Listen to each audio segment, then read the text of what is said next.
बिस्मिल्लाहिर्रहमानिर्रहीम। 18 अगस्त 2020, lecture number 31, हिस्सा grammar में से आज हम पैराग्राफ नंबर 6 और 7 पढ़ेंगे। तो आते हैं पैराग्राफ नंबर 6 की तरफ। मुख्तलिफ इंसान मुख्तलिफ ज़बानें बोलते हैं। ज़बानों को इनके माहिरों ने मुख्तलिफ ख़ानदानों में तकसीम कर रखा है। इनमें दो ख़ानदान बहुत मशहूर हैं, एक सामी और दूसरा आरियाई।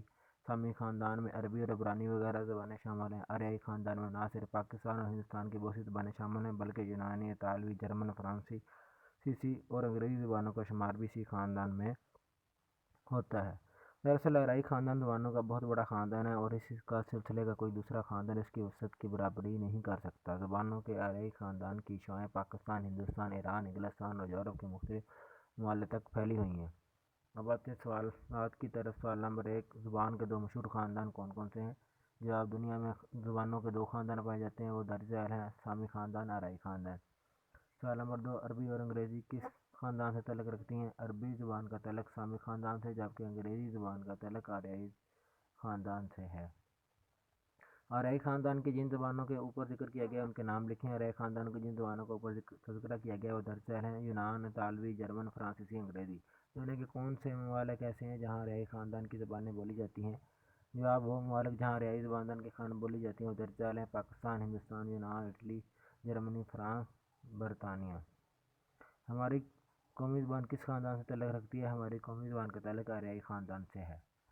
पैराग्राफ नंबर 7, हम असर और हम चश्मों की रकाबत पुरानी चीज़ है और हमेशा से चली आती है। जहाँ तक मुझे इनसे गुफ्तगू का मौका मिला, बाज़ औक़ात छेड़छाड़ कर और कुरेद कर देखा और उनकी तहरीरों को पढ़ने का इत्तेफ़ाक हुआ। मौलाना इस ऐब से बुरे मुलव्वम होते हैं।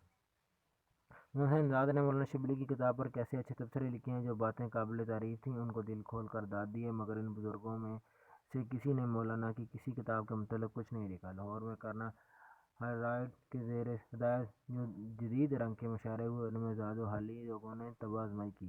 बरकारुत अब वतन निशात उम्मीद इस ज़माने की नज़में हैं। आज़ाद अपने रंग बेमिसल निसार हैं, मगर शेर के कूचे में इनका कदम नहीं उठता।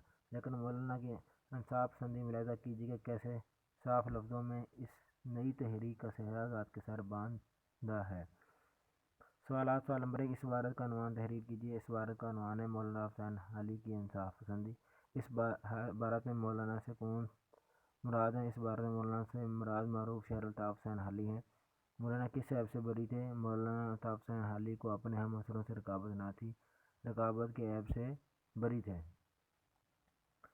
जी रंग के मुशायरों में किस किस्म की नज़में पढ़ी जाती थीं? जी रंग के मुशायरों में मज़ाज़ इक़साम की नज़में पढ़ी जाती थीं, जैसे बुखारुक, हब्बे वतन, निशात उम्मीद वगैरह वगैरह।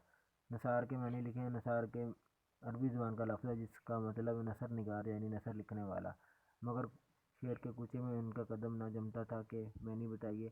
इससे मुराद मारूफ मज़मून नगार मोहम्मद हुसैन आज़ाद नसर नगारी के साथ साथ शायरी का ज़ौक़ भी रखते थे, मगर शायरी के मैदान में उनका सिक्का ना चमक सका। इस वजह से कहा गया कि मौलाना मोहम्मद हुसैन आज़ाद शेर गोई में ख़ास महारत ना रखते थे। दाद देना के मैंने लिखे, इससे मुराद किसी अच्छे शेर पर खूब दिल खोर पर शाबाश कहना और दाद देना कहलाता है। तबसरा किसे कहते हैं? तबसरा से मुराद किसी किताब या रसाले के मुताल्लिक़ उसकी खूबियों और ख़ामियों पर अपनी राय बयान करना।